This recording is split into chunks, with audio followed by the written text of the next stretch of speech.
We're joined here now by Richard Brooks, the Vice President of the NUS. How are you, Richard? Why are you at Warwick today? I'm very well, thank you. I'm here to articulate to Warwick students why I think it benefits them and their students' union to remain a part of the national student movement and NUS. And obviously there's a lot of referendums going on at the minute. I know there's one in Loughborough in a couple of weeks, there's one going on at Cambridge. Why do you think this has all sort of spiralled out of control in the last few weeks? I think that there's a sense that there's been some bubbling discontent with NUS for a while. I was definitely one of those students and one of those elected officers who sometimes struggle to see the relevance.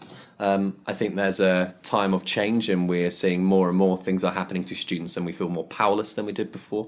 And ultimately, actually, I wouldn't necessarily call this a crisis. I'd call this a number of different people having criticism, legitimately, of an organisation that's democratic and pluralistic. And what we have to do at NUS, and what I fully intend to do, is listen to those concerns, take them on board and adapt and change.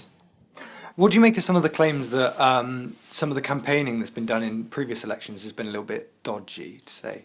Well, I think the thing I'd say to that, well, I'd say two things. One is that it does not make lots of sense to me to have a campaign or have a referendum on a question and not in any way allow one side of that debate to have a voice in any way. And that's what we've seen in some places. And that's okay because we respect students' unions' rules.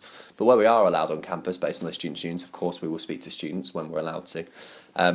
I have not heard of, nor have I seen in any way, in any of the campaigns I've been involved in, any forms of intimidation or bullying on any of the alleged claims that have not been upheld in any students' union that I've been in so far. So ultimately, this is a passionate issue. People are going to feel really emotive about it, but we are absolutely playing by the rules of students' unions, campaigning in a positive way, because that's how you win elections.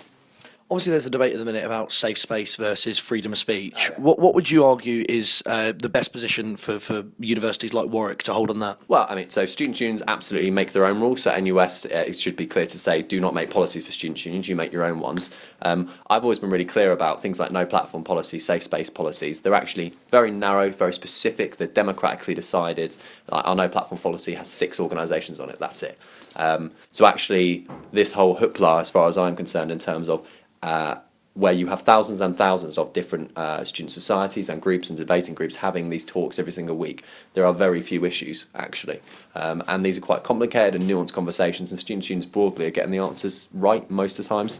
And when they don't, they hold themselves accountable, and I think that's the right thing to do. But actually, we have always believed in freedom of speech and debate. We will continue to do that, but we need to make sure that we are protecting marginalised students as well, and I think we find that balance right most of the time. The NUS has been accused of being undemocratic. What do you think the NUS is democratic, or do you think there's more room for reform on that? Yeah, I absolutely do think NUS is democratic.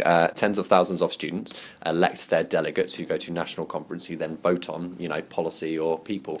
What I was always clear about, and first got elected on a mandate of as Vice President Union Development, and talked about a lot in my speech in particular, was around the fact that NUS's democracy should be improved, and we already, long before this national conference, were holding a democratic review.